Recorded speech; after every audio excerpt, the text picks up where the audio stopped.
Dans un petit village d'Afrique, une jeune fille sans rien a donné son dernier repas à un mendiant affamé, sans savoir qu'il était en réalité un milliardaire déguisé. Ce simple geste va bouleverser sa vie à jamais. Voici une histoire vraie, puissante et inspirante. Prépare-toi à être touché par le destin d'Aïssata. Dans les profondeurs d'un quartier délabré d'Abidjan, vivait une jeune fille nommée Aïssata. Elle n'avait que 19 ans, mais portait déjà le poids d'une vie bien plus lourde que son âge. Depuis la mort de sa mère 2 ans plus tôt, elle vivait seule dans une petite baraque en tôle, au bord d'un marécage. Son père, elle ne l'avait jamais connu. La vie ne lui avait laissé que des souvenirs amers, une vieille marmite fissurée, et une foi inébranlable en Dieu. Chaque matin, Aïssata se réveillait avant l'aube pour aller chercher de l'eau à la pompe commune, puis elle nettoyait des maisons dans les quartiers voisins. Ce jour-là, un dimanche chaud de juin, elle n'avait pas trouvé de travail. Elle n'avait gagné que 2 petits morceaux de manioc la veille, qu'elle avait précieusement gardés pour son repas du midi. Elle les regardait maintenant, posés sur une assiette ébréchée, comme un trésor fragile. Son estomac grondait. Elle n'avait rien mangé depuis la veille au matin. Mais Aïssata ne se plaignait pas. Elle chantait doucement pendant qu'elle chauffait un peu d'eau sur un petit feu de bois. Le vent passait à travers les trous de la tôle, apportant avec lui des bribes de prière, des cris d'enfants et l'odeur âcre de la pauvreté. Ce jour-là, sans qu'elle le sache encore, quelque chose allait bouleverser sa vie à jamais. Tout avait commencé par l'arrivée d'un vieil homme aux habits déchirés, traînant les pieds devant sa porte, l'air épuisé. Le soleil était déjà haut dans le ciel quand Aïssata aperçut l'homme. Il semblait surgir de nulle part, comme une ombre échappée d'un passé oublié. Ses vêtements étaient en lambeaux, ses pieds nus et couverts de poussière. Il avançait lentement, chaque pas résonnant comme un murmure de douleur. Son visage était ridé, marqué par la fatigue, la faim et autre chose. Quelque chose d'indescriptible, un poids invisible. Aïssata s'arrêta net. Elle observa l'homme s'arrêter devant sa porte, essoufflé, appuyé contre le mur de boue séchée. « Ma fille » murmura-t-il d'une voix cassée. « As-tu un peu d'eau, s'il te plaît » Aïssata n'hésita pas. Elle courut vers la vieille calebasse dans un coin de la case, la remplit avec soin et la tendit au vieil homme. Il but lentement, comme s'il savourait chaque goutte. « Merci. Que Dieu te bénisse » souffla-t-il avec sincérité. Elle hocha la tête, touchée par sa voix pleine de gratitude. Mais ce qu'il dit ensuite la bouleversa encore davantage. « Je n'ai rien mangé depuis 2 jours. Je me suis perdu. Je cherche un endroit où me reposer. Je n'ai nulle part où aller. » Aïssata baissa les yeux vers son assiette. Ces 2 morceaux de manioc tiède. Son seul repas. Son ventre protesta, mais son cœur parla plus fort. Sans dire un mot, elle posa l'assiette devant l'homme. « Mangez, papa. C'est tout ce que j'ai, mais ça peut vous redonner un peu de force. » Il leva les yeux vers elle, incrédule. Son regard se troubla, puis une larme glissa le long de sa joue. « Tu vas me donner ton dernier repas ?»« Oui. Dieu pourvoira demain, » répondit-elle simplement. Le silence qui suivit fut plus fort que 1000 prières. Ce que la jeune fille ignorait, c'est que cet homme n'était pas un mendiant ordinaire. Il cachait une vérité que le monde ne devinerait jamais en voyant ses haillons. L'homme s'assit lentement sur la natte usée qu'Aïssata lui tendit. Il prit un morceau de manioc dans ses mains tremblantes, le porta à ses lèvres, puis s'arrêta un instant, comme s'il voulait en sentir toute la valeur.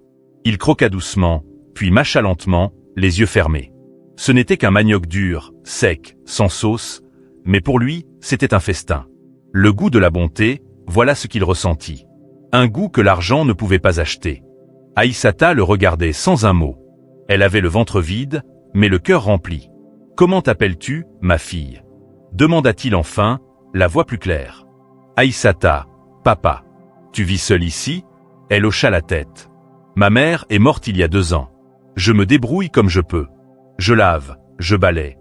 Parfois je ne mange pas, mais je tiens bon. Dieu est fidèle. » Le vieil homme l'observa avec attention.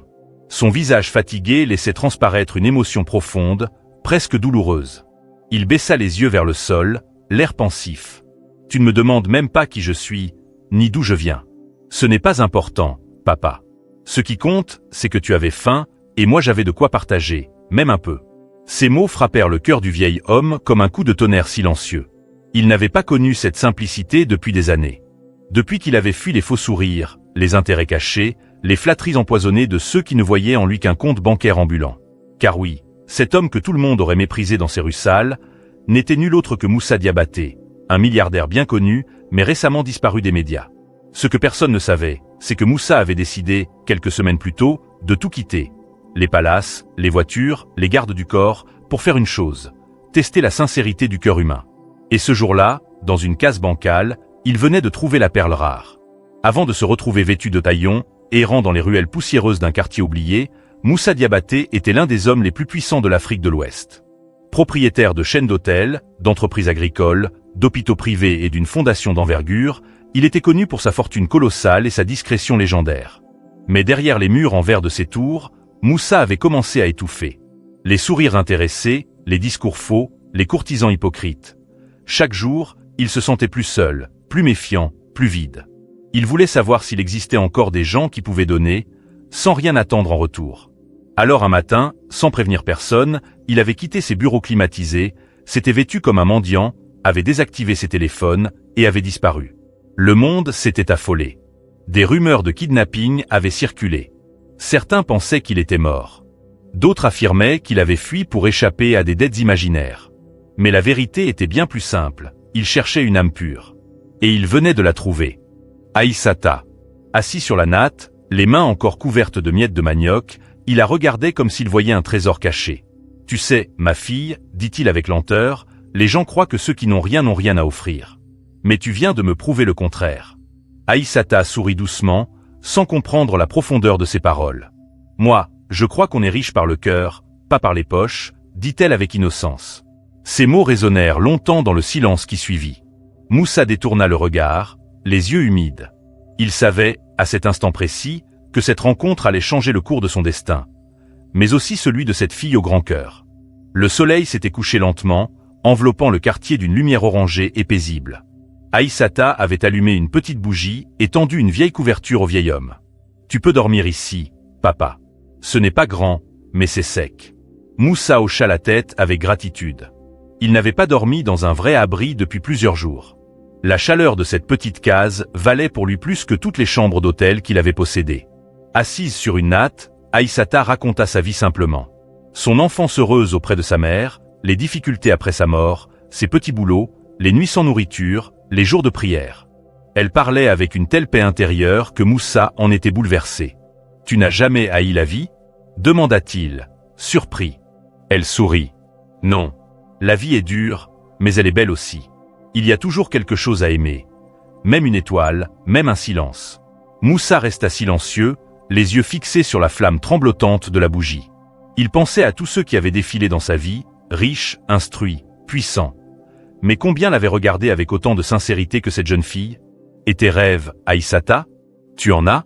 Demanda-t-il avec douceur. Elle baissa les yeux, presque gênée. Je rêve d'ouvrir un petit restaurant un jour. Pas grand-chose, juste un endroit où les gens pauvres peuvent venir manger même s'ils n'ont pas assez. Un endroit où personne n'a honte de sa faim. Moussa sentit son cœur se serrer. Elle parlait de nourrir les autres, alors qu'elle avait donné son dernier repas. Ce soir-là, pendant qu'Aïssata s'endormait paisiblement à même le sol, Moussa resta éveillé, les yeux ouverts sur l'obscurité. Il venait de prendre une décision. Une décision qui allait bouleverser la vie de cette fille au destin discret, et qui allait aussi lui redonner, à lui, le sens de sa fortune. Le chant d'un coq perça le calme du petit matin. Le quartier s'éveillait lentement, entre les bruits de marmites qu'on frotte, les voix qui s'appellent et les premières odeurs de feu de bois. Aïssata s'était levée la première. Discrète, elle nettoyait déjà le sol devant la case, balayant avec une vieille brosse. Le vieil homme dormait encore, roulé dans sa couverture, le visage apaisé. Elle le regarda avec tendresse. Elle ne savait toujours pas qui il était, mais en lui donnant son repas, elle avait aussi offert un morceau de son humanité. Quand il ouvrit les yeux, elle lui sourit. « Tu as bien dormi, papa ?» Il hocha la tête. « Mieux que je n'ai dormi depuis longtemps. » Elle lui tendit une petite calebasse d'eau tiède. « Je vais essayer de trouver du travail ce matin. Peut-être qu'une madame aura besoin de linge lavé. Si Dieu le veut, je ramènerai un peu de pain ce soir. » Moussa resta silencieux. Il observait chacun de ses gestes, sa manière de vivre sans rien attendre, sans se plaindre, avec cette dignité silencieuse que peu de riches possèdent. Avant qu'elle ne parte, il prit sa main. « Attends, j'aimerais t'accompagner aujourd'hui. » Elle haussa les sourcils, surprise. « Toi? Mais tu es fatigué. Je suis plus fort que je n'en ai l'air. Et j'aimerais marcher à tes côtés. Juste pour voir comment vit une vraie battante. » Touchée, Aïssata accepta. Ensemble, ils quittèrent la case. Elle portait un seau et une petite serviette. Lui marchait lentement, mais avec détermination. Ce qu'elle ne savait pas, c'est qu'il n'était pas simplement curieux. Moussa voulait voir le monde à travers ses yeux. Il voulait comprendre ce qu'elle affrontait chaque jour. Et plus encore, il préparait quelque chose. Quelque chose de grand. Quelque chose de juste. Aïssata et le vieil homme marchaient à travers les ruelles étroites et poussiéreuses du quartier. Partout autour d'eux, des enfants en guenilles couraient pieds nus, des femmes faisaient chauffer l'eau sur des feux de fortune, et des hommes fatigués attendaient l'embauche, assis sur des pierres. Mais personne ne remarquait réellement Moussa. Dans ces rues, les vieux vêtus de paillons étaient nombreux. Ils étaient devenus invisibles. Aïssata s'arrêta devant une grande maison à portail métallique. C'est ici que je commence toujours. La patronne me fait parfois laver ses draps ou balayer sa cour. Elle frappa doucement, humble, presque timide. Une femme dodue et bien habillée ouvrit le portail. Son regard se posa aussitôt sur Aïssata. « Ah, c'est toi encore ? Je n'ai rien pour toi aujourd'hui. Et ton ami, c'est quoi ça ? Un autre mendiant ?» Elle les regardait comme on regarde des chiens errants. « Non, madame. Il est juste avec moi ce matin. Écoute, Aïssata, tu es gentille, mais je ne vais pas nourrir toute la misère du quartier. File d'ici. » Et elle claqua la porte. Moussa baissa les yeux, mais ce n'était pas de la honte. C'était une colère froide. Il enregistrait. Il observait. Il notait. Chaque mot, chaque geste. Ils reprirent la route. Aïssata ne dit rien, comme si elle y était habituée. « Ça ne te blesse pas ?» demanda doucement Moussa. « Si. Mais pleurer ne me donnera pas du pain. » Alors je souris et je continue. « Un jour, ça changera. » Il la regarda longuement. Elle était pauvre, mais elle marchait avec une noblesse que ni l'or ni les titres ne pouvaient offrir. Ils firent encore plusieurs arrêts. Partout, on lui refusait le travail. Parfois avec indifférence, parfois avec mépris. Mais à aucun moment Aïssata ne s'énerva. Elle remerciait poliment, repartait la tête haute. Quand ils revinrent à la case en début d'après-midi, elle n'avait rien gagné. Pas même un franc. Et pourtant, quand elle s'assit, elle murmura avec foi. « Dieu pourvoira demain. » Moussa la regarda, ému jusqu'au fond de l'âme. Il savait désormais sans l'ombre d'un doute. Cette fille avait mérité 1000 fois plus que la vie qu'elle menait. Et il allait le lui prouver. La nuit tombait lentement. Aïssata n'avait rien mangé de la journée, mais elle chantonnait doucement en lavant son linge à la lumière d'une vieille lampe tempête. Moussa, assis sur un petit tabouret, l'observait, silencieux. Il était bouleversé par tant de paix dans une vie aussi rude. Puis, brusquement, on frappa à la porte. Aïssata sursauta. Il était rare que quelqu'un vienne chez elle à cette heure. Elle ouvrit prudemment, et vit une vieille femme au regard perçant, vêtue d'un pagne propre mais modeste. « Bonsoir, ma fille. Excuse-moi de te déranger si tard. J'ai entendu parler d'une jeune fille généreuse qui partage même son dernier repas. Est-ce toi ?» Aïssata sourit timidement. « Je ne sais pas, maman. J'essaie juste d'aider quand je peux. J'ai un fils malade, et je ne peux pas porter de l'eau jusqu'à la maison. On m'a dit que tu acceptes souvent d'aider les gens, même sans argent. Peux-tu venir demain matin ?» Aïssata hocha immédiatement la tête. « Oui, maman. Je viendrai dès l'aube. » La vieille femme la remercia longuement, les yeux brillants, et repartit dans la nuit. Moussa l'avait observée attentivement. Son visage ne lui était pas totalement inconnu, mais il ne dit rien. Une fois la porte refermée, il demanda. « Tu vas vraiment y aller, même sans être payé ?»« Oui. Si sa souffrance m'appelle, je dois répondre. Ce que je donne me revient toujours autrement. » Moussa sourit. Cette réponse confirmait ce qu'il ressentait. Aïssata n'était pas simplement bonne, elle était exceptionnelle.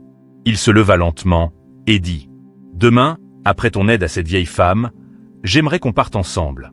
Je voudrais te montrer quelque chose. »« Où ?» demanda-t-elle, un peu surprise. « Tu verras. Mais promets-moi de venir avec moi. Je te promets que tu ne le regretteras pas. » Aïssata le regarda, hésita une seconde, puis acquiesça. « D'accord, papa. Je viendrai. » Ce qu'elle ignorait, c'est que le lendemain allait marquer le début de sa véritable transformation. Au chant du coq, Aïssata était déjà debout. Elle avait attaché son foulard, pris son seau en plastique et noué son pagne solidement autour de sa taille. Comme promis, elle se rendit chez la vieille femme rencontrée la veille.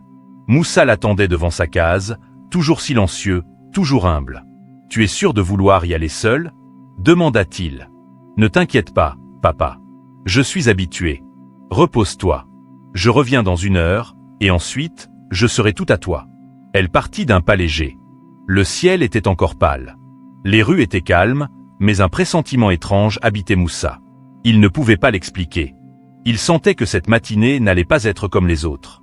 De son côté, Aïssata retrouva la vieille femme devant une maison en bois délabré. La vieille la salua avec chaleur, mais quelque chose dans son regard avait changé. Plus ferme. Plus vigilant. « Suis-moi, ma fille.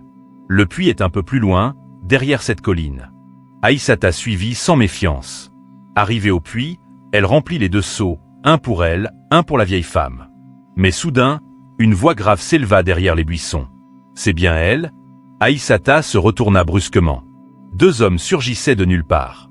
De grands hommes, bien habillés, avec des oreillettes discrètes. Ils portaient des lunettes noires. La vieille femme hocha lentement la tête. C'est elle. Aïssata recula, effrayée. Qui êtes-vous? Pourquoi vous me suivez? L'un des hommes répondit calmement. Nous sommes les hommes de sécurité de monsieur Moussa Diabaté. Il nous a demandé de confirmer votre identité et de s'assurer de votre sécurité. Ce que vous avez fait, mademoiselle, dépasse tout ce qu'il espérait. Le monde sembla s'arrêter autour d'elle. Moussa Diabaté? Répéta-t-elle, choquée. Le vieil homme chez moi? Ce n'est pas un mendiant. C'est le fondateur du groupe Diabaté. Il a disparu depuis des semaines. Et c'est chez toi qu'il a trouvé refuge. Aïssata sentit ses jambes trembler. Son cœur battait la chamade. Elle venait de comprendre que l'homme qu'elle avait nourri n'était pas un homme ordinaire. Et que tout ce qu'elle croyait savoir depuis 3 jours venait de basculer. Aïssata était figée, les 2 seaux d'eau abandonnés au sol. Les paroles des hommes résonnaient encore dans son esprit comme un tambour de vérité brutale. Monsieur Moussa Diabaté? Chuchota-t-elle à elle-même, la gorge sèche. Mais, il dormait sur ma natte. Il portait des sandales trouées. L'un des hommes de sécurité sortit un petit appareil et parla à travers. Cible sécurisée. La fille est bien là. Monsieur, vous pouvez avancer. Quelques instants plus tard, une voiture noire, discrète mais élégante, gravit la colline en silence. Elle s'arrêta doucement à quelques mètres du puits. La portière s'ouvrit, et Moussa en descendit, vêtu proprement cette fois, dans une tenue sobre mais soignée. Aïssata ouvrit de grands yeux. Elle ne comprenait plus rien. Il s'avança lentement vers elle, le visage paisible. « Pardon de t'avoir menti, » dit-il simplement. « Mais j'avais besoin de vérité.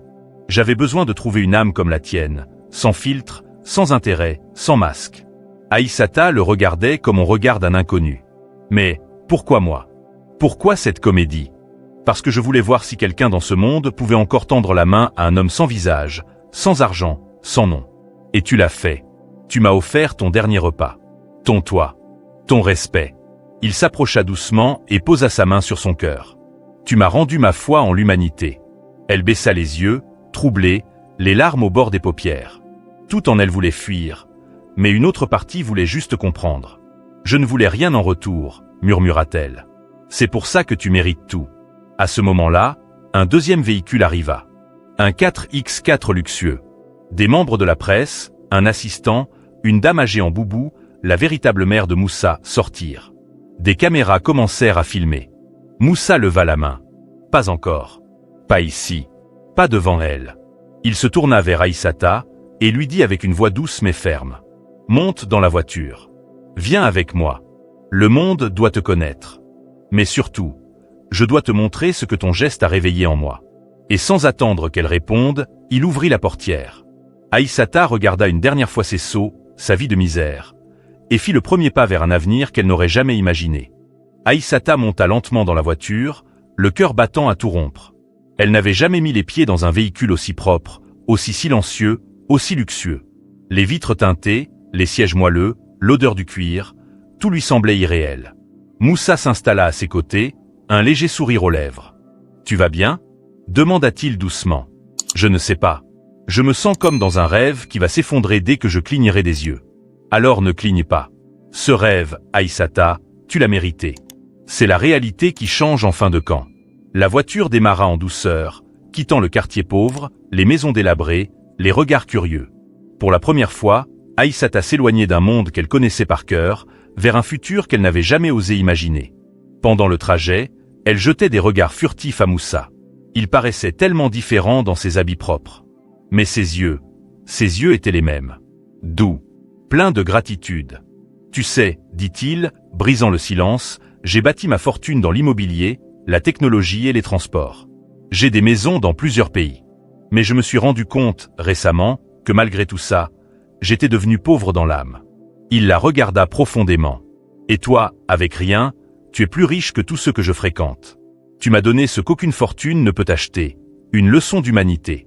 Aïssata détourna les yeux, gênée. Je n'ai rien fait de spécial. C'est justement ça qui est spécial, répondit-il. Tu as agi avec le cœur, sans attendre. Et ça, c'est ce qui change le monde. Ils roulèrent encore une dizaine de minutes avant d'entrer dans un immense portail gardé. Aïssata ouvrit de grands yeux. Un domaine vaste, avec une villa blanche entourée de fleurs, d'arbres et d'un calme apaisant. La voiture s'arrêta devant l'entrée. « Bienvenue chez toi. Pour quelques jours, dit Moussa. »« Chez moi ? Oui. Tu es mon invité d'honneur. Le temps qu'on parle. Le temps que je te montre tout. Et ensuite, tu décideras ce que tu veux faire de ton avenir. » Elle resta sans voix. Et dans son cœur, pour la première fois, naquit une graine d'espoir solide. Peut-être que sa vie ne serait plus jamais la même.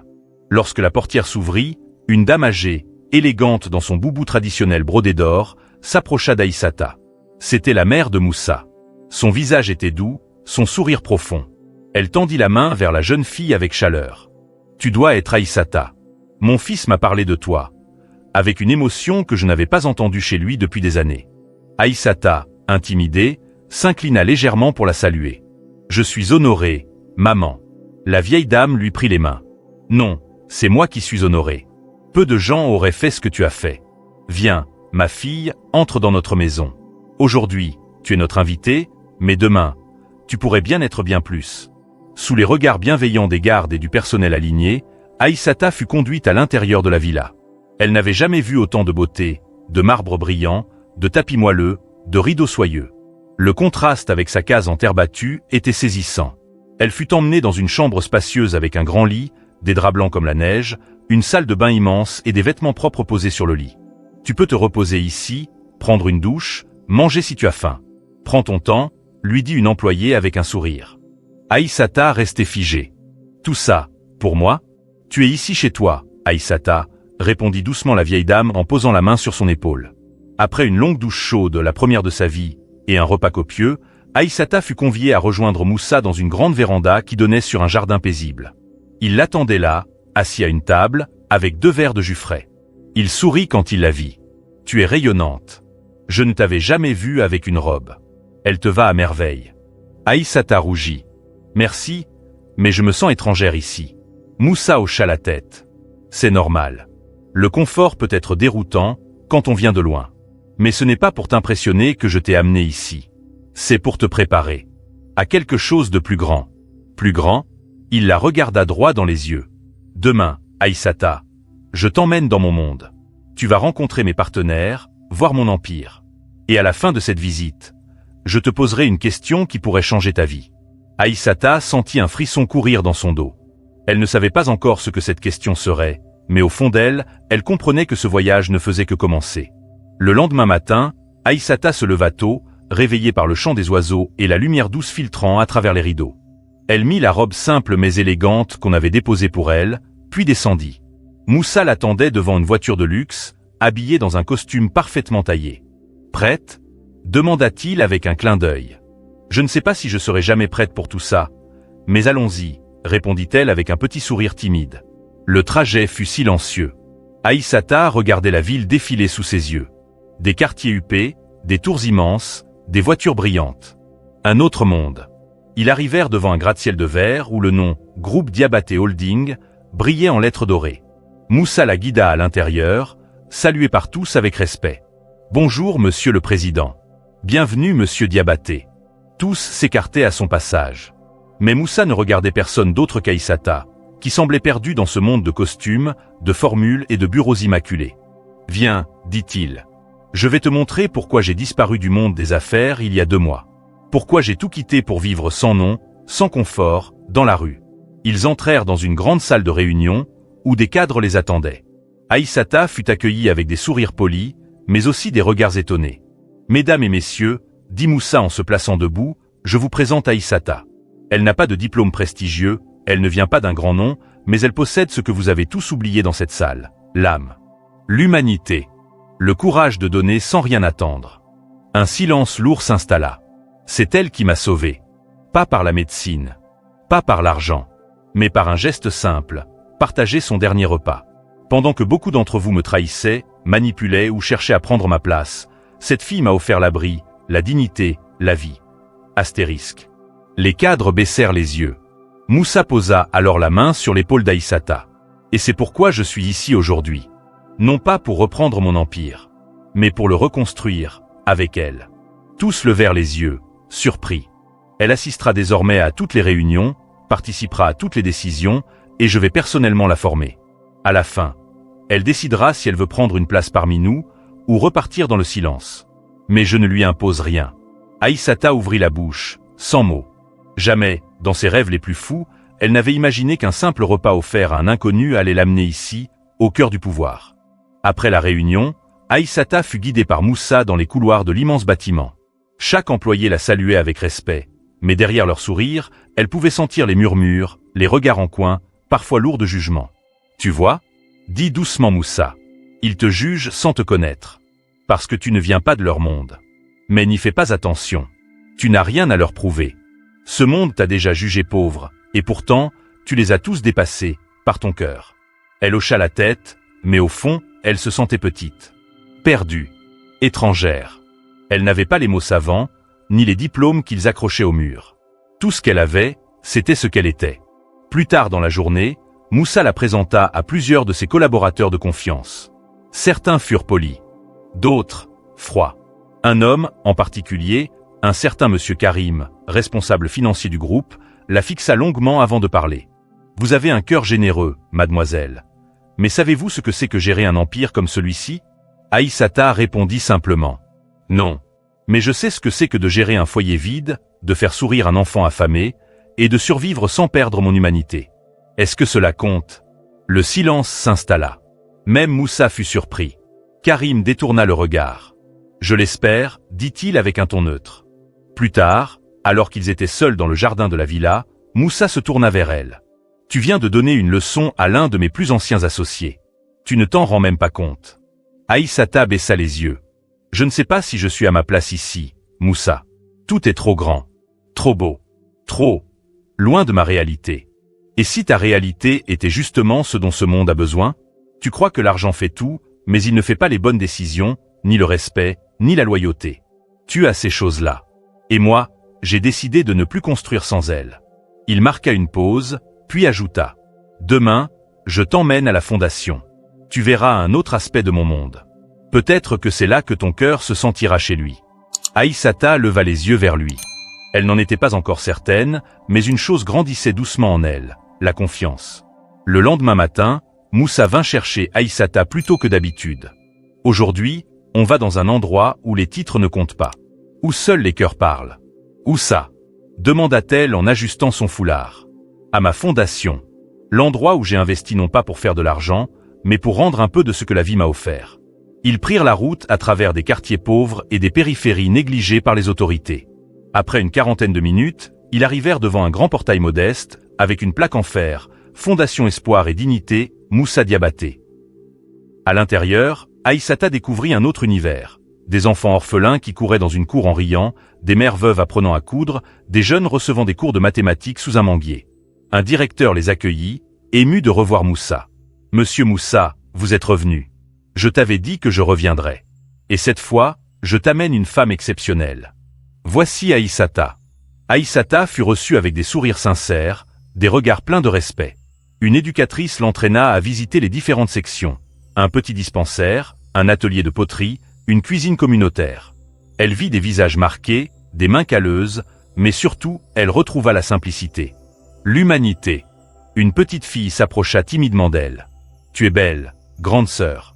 Tu es une princesse ?» Aïssata s'agenouilla en souriant. « Non, ma chérie. Je suis comme toi. Mais j'ai rencontré quelqu'un qui m'a montré un autre chemin. » La fillette la prit dans ses bras, sans aucune peur. Moussa les regardait à distance, touché. Il s'approcha un peu plus tard et lui demanda. « Alors, comment tu te sens ici ? » « Ici. C'est la première fois que je me sens utile depuis que je suis sorti de mon quartier. Je n'ai pas besoin de briller. J'ai juste besoin de servir.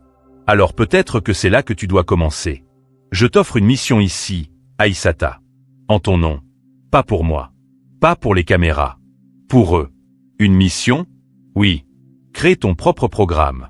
Décide comment tu veux aider ces gens. On mettra les moyens. Le cœur, tu l'as déjà. Aïssata sentit une larme couler. Elle ne répondit pas tout de suite. Mais en elle, une conviction naissait. Peut-être que ce qu'elle avait cru être un simple acte de bonté était en fait une porte vers sa destinée. Le lendemain matin, Moussa vint chercher Aïssata plus tôt que d'habitude. Aujourd'hui, on va dans un endroit où les titres ne comptent pas. Où seuls les cœurs parlent. Où ça? Demanda-t-elle en ajustant son foulard. À ma fondation. L'endroit où j'ai investi non pas pour faire de l'argent, mais pour rendre un peu de ce que la vie m'a offert.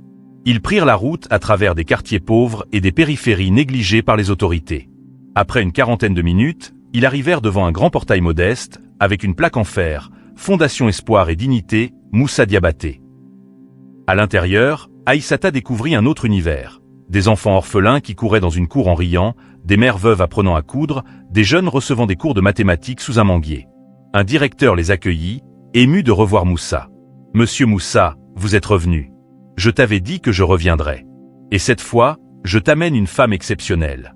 Voici Aïssata. » Aïssata fut reçue avec des sourires sincères, des regards pleins de respect. Une éducatrice l'entraîna à visiter les différentes sections. Un petit dispensaire, un atelier de poterie, une cuisine communautaire. Elle vit des visages marqués, des mains calleuses, mais surtout, elle retrouva la simplicité. L'humanité. Une petite fille s'approcha timidement d'elle. « Tu es belle, grande sœur. Tu es une princesse ?» Aïssata s'agenouilla en souriant. « Non, ma chérie. Je suis comme toi.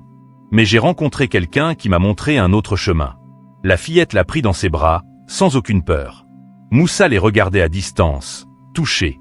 Il s'approcha un peu plus tard et lui demanda. « Alors, comment tu te sens ici ? » « Ici. C'est la première fois que je me sens utile depuis que je suis sorti de mon quartier. Je n'ai pas besoin de briller. J'ai juste besoin de servir. Alors peut-être que c'est là que tu dois commencer. Je t'offre une mission ici, Aïssata. En ton nom. Pas pour moi. Pas pour les caméras. Pour eux.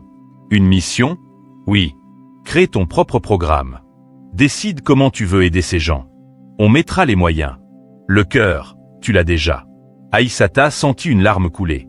Elle ne répondit pas tout de suite. Mais en elle, une conviction naissait. Peut-être que ce qu'elle avait cru être un simple acte de bonté était en fait une porte vers sa destinée.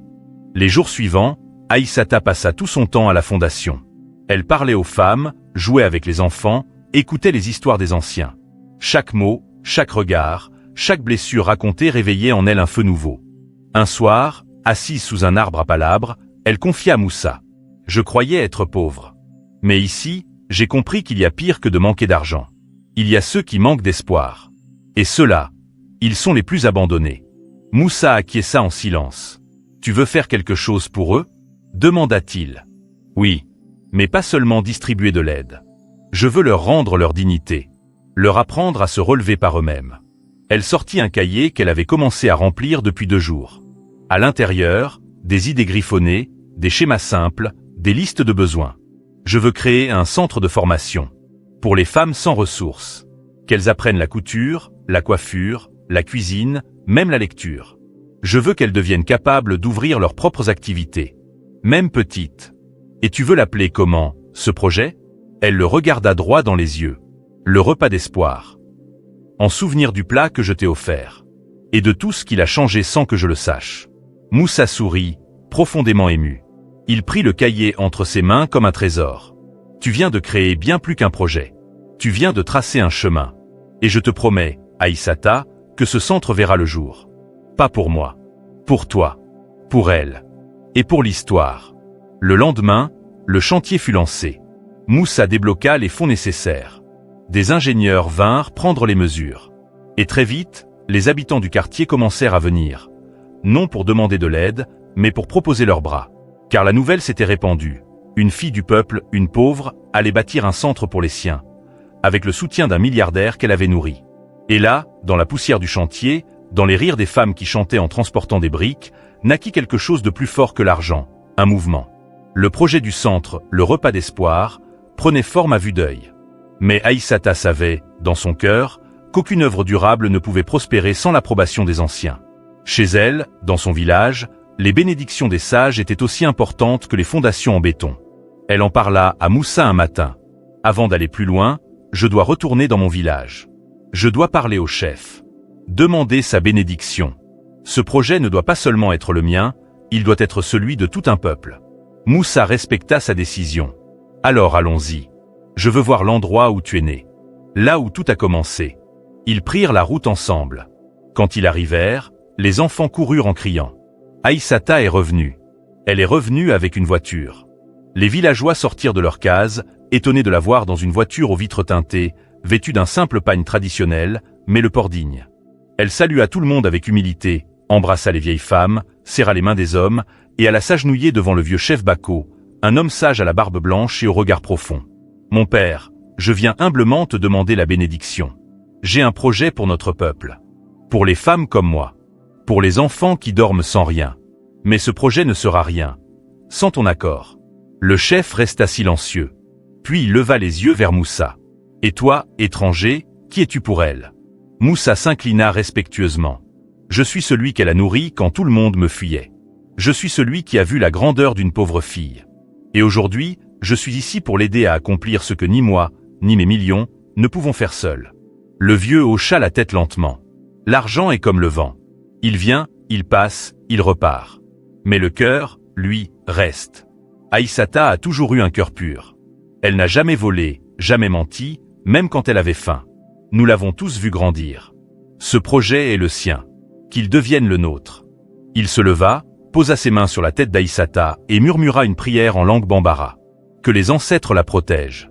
Que les murs qu'elle élèvera abritent la paix. Et que ceux qui franchiront la porte de son centre trouvent toujours un peu d'espoir, même s'ils n'ont plus rien. Les femmes ululèrent de joie. Les tam-tams résonnèrent.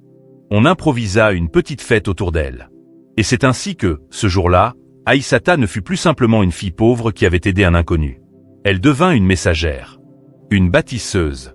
Une fille du village envoyée par les ancêtres eux-mêmes. De retour en ville, Aïssata portait dans son cœur la bénédiction du chef Bako comme un talisman. Elle se remit immédiatement au travail sur le chantier du centre Le Repas d'Espoir, entourée par des femmes du quartier, des jeunes sans emploi, des anciens qui venaient apporter leurs conseils. Contrairement à ce que Moussa avait anticipé, Aïssata ne voulait pas de machines sophistiquées ni d'ingénieurs lointains. Elle insistait. Ce centre doit être bâti avec les mains du peuple. Si c'est nous qui le construisons, nous en prendrons soin. Nous en serons fiers. Les femmes, en particulier, étaient au centre de cette mobilisation. Chaque jour, elles venaient avec leurs marmites, cuisinaient pour les ouvriers, chantaient des chants de motivation et dansaient pendant les pauses. « Ce projet est pour nous », disait-elle. Elle est des nôtres, elle ne nous a pas oubliés. Même les jeunes qui traînaient autrefois dans la rue, désabusés et sans repère, commencèrent à se lever tôt pour aider. Un garçon appelé Fanta, qui passait ses journées à laver les pare-brises au feu rouge, déclara à ses amis. « Si une fille qui n'avait rien peut aujourd'hui bâtir un tel centre, alors moi aussi je peux devenir plus qu'un vagabond. » Le bouche à oreille fit le reste. Bientôt, des associations locales vinrent proposer du matériel. Des femmes artisanes offrirent des pagnes pour les uniformes du futur centre. Des griots vinrent même composer des chants traditionnels en l'honneur de Aïssata, la fille au repas d'or. Et pendant que les murs du centre s'élevaient, les cœurs aussi s'élevaient. On ne parlait plus seulement de pauvreté. On parlait de renaissance. D'un futur possible. D'un exemple venu d'en bas pour éclairer les autres. Un soir, alors que le soleil tombait doucement derrière les toits en tôle, Moussa dit à Aïssata. « Tu es en train de faire ce qu'aucun homme politique n'a réussi à faire ici. Tu as réveillé les consciences. Tu as rendu aux femmes leur place. Tu as montré qu'on peut tout perdre, sauf sa dignité. » Elle sourit en regardant les enfants courir autour du chantier. Et ce n'est que le début. Quelques mois s'étaient écoulés depuis le début des travaux du centre Le Repas d'Espoir. Les murs étaient presque terminés, mais plus important encore, la communauté ressentait un véritable souffle de changement. Dans le quartier, l'ambiance avait évolué. Les disputes autour du peu de ressources s'étaient apaisées, remplacées par un esprit d'entraide. Un jour, Aïssata reçut la visite d'un vieil homme qu'elle n'avait jamais vu auparavant. Il portait un pagne simple, mais ses yeux brillaient d'une sagesse ancienne. « Je m'appelle Kofi », dit-il en s'inclinant respectueusement. « J'ai entendu parler de ton projet.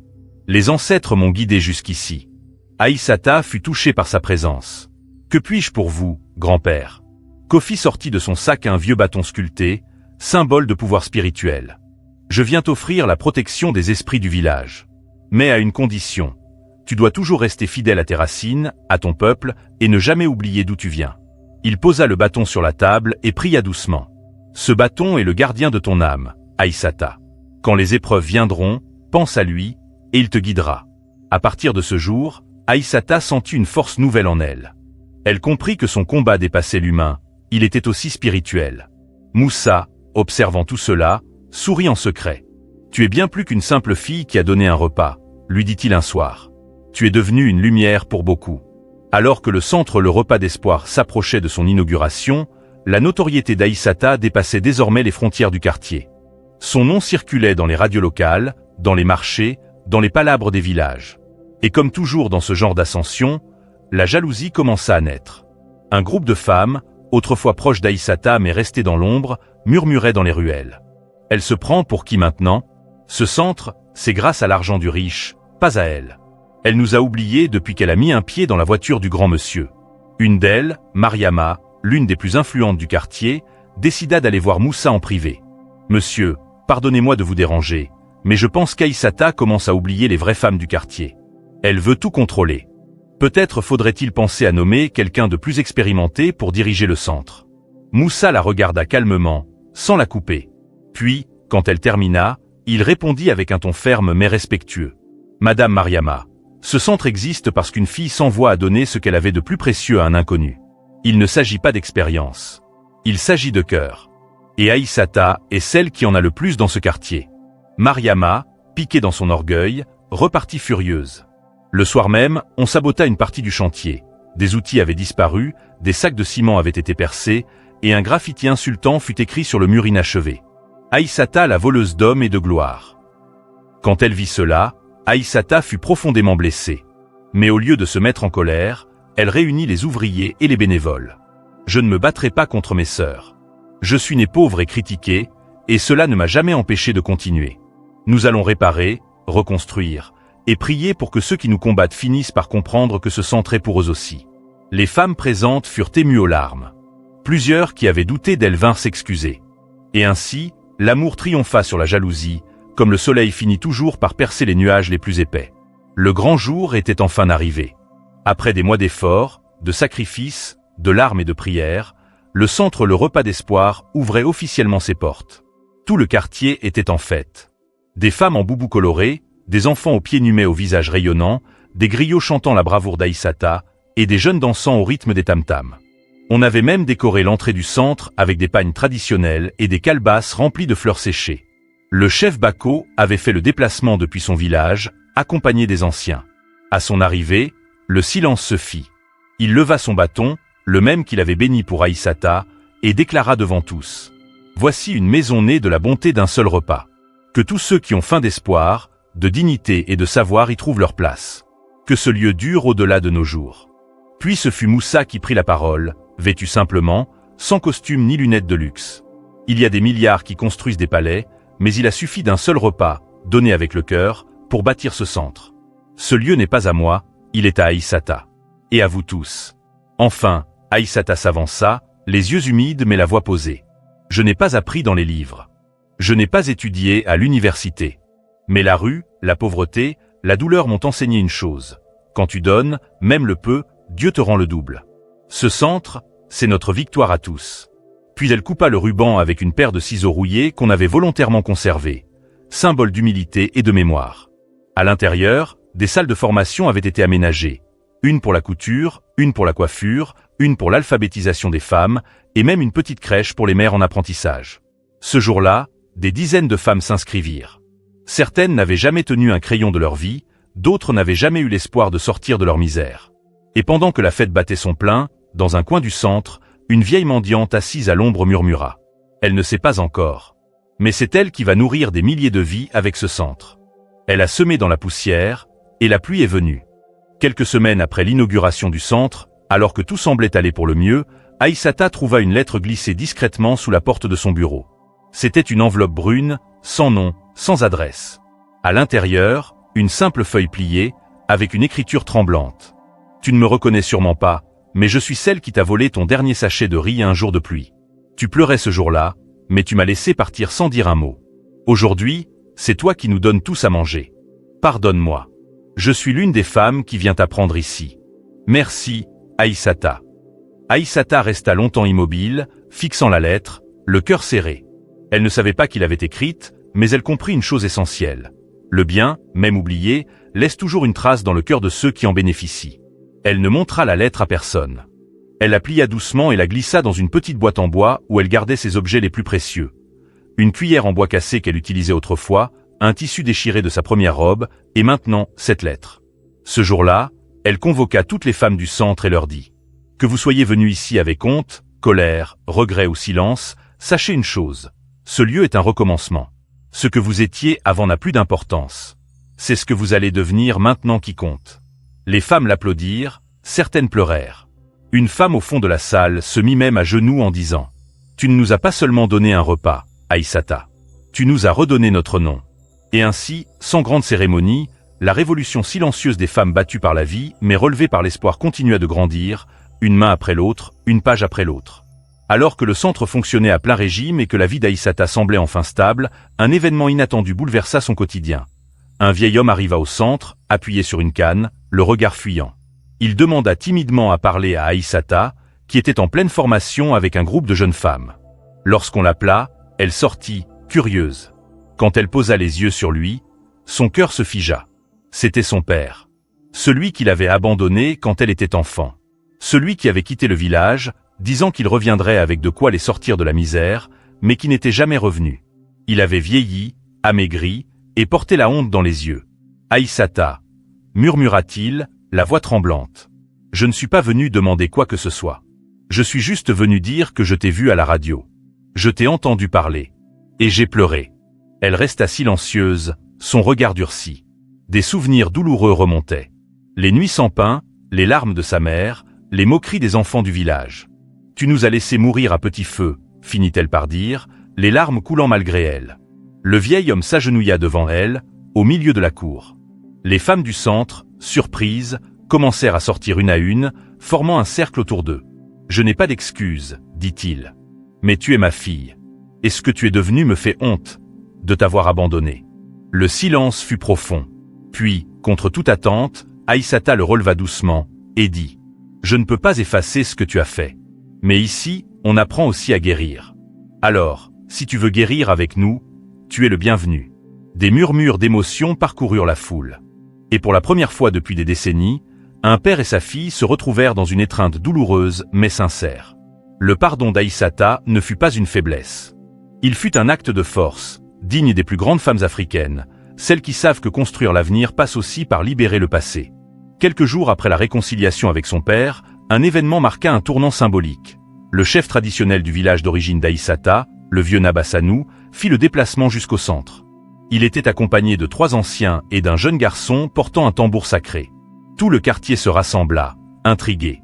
Les anciens demandèrent à voir Aïssata en privé, puis, devant toute l'assemblée, le chef s'adressa à elle publiquement. « Fille du sol, descendante de la lignée des Koné, gardienne de la générosité, écoute la voix de tes ancêtres. Ce que tu as bâti dépasse ton nom. Tu as redonné au clan sa fierté. Tu as lavé l'affront de l'abandon et de la souffrance. » Il sortit un pagne royal tissé main, symbole d'honneur, et le posa sur les épaules d'Aïssata. « Nous t'honorons comme mère du renouveau, celle qui, en donnant un repas, a nourri des générations. » Des larmes coulèrent sur les joues d'Aïssata. Jamais elle n'aurait imaginé qu'un jour, elle serait reconnue non pas pour ce qu'elle possédait, mais pour ce qu'elle avait donné. Le jeune garçon au tambour entama alors une mélodie rituelle.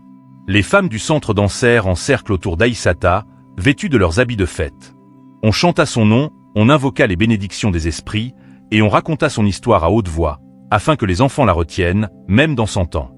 Moussa, qui observait tout en silence, sentit son cœur battre fort. Il n'était plus le milliardaire caché dans les ruelles. Il était le témoin privilégié d'un miracle humain. Il s'approcha d'Aïssata, se pencha à son oreille, et dit « Tu as fait ce que moi, avec toute ma fortune, je n'ai jamais su faire, changer des vies avec du pain, et guérir des cœurs avec du pardon. » Et ce soir-là, au coucher du soleil, les tambours ne s'arrêtèrent pas. Ils résonnèrent jusqu'au bout de la nuit, comme un écho envoyé aux ancêtres, pour leur dire que leur fille avait accompli leur rêve. Quelques mois après les cérémonies, le centre Le Repas d'Espoir était devenu un modèle pour toute la région. On y venait de loin, des femmes du Nord, des veuves du Sud, des filles mères, des jeunes garçons sans repère. Tous trouvaient un toit, une formation, mais surtout une chaleur humaine que l'argent seul ne peut acheter. Un jour particulier, Aïssata reçut un appel de la mairie. On l'invitait à une grande conférence sur l'entrepreneuriat social. Elle hésita. Elle n'avait jamais pris l'avion, jamais quitté la région. Mais Moussa lui dit doucement: « Tu n'as plus peur du ciel. Tu l'as déjà touché avec tes actes. Va partager ce que tu as vécu. » Elle accepta.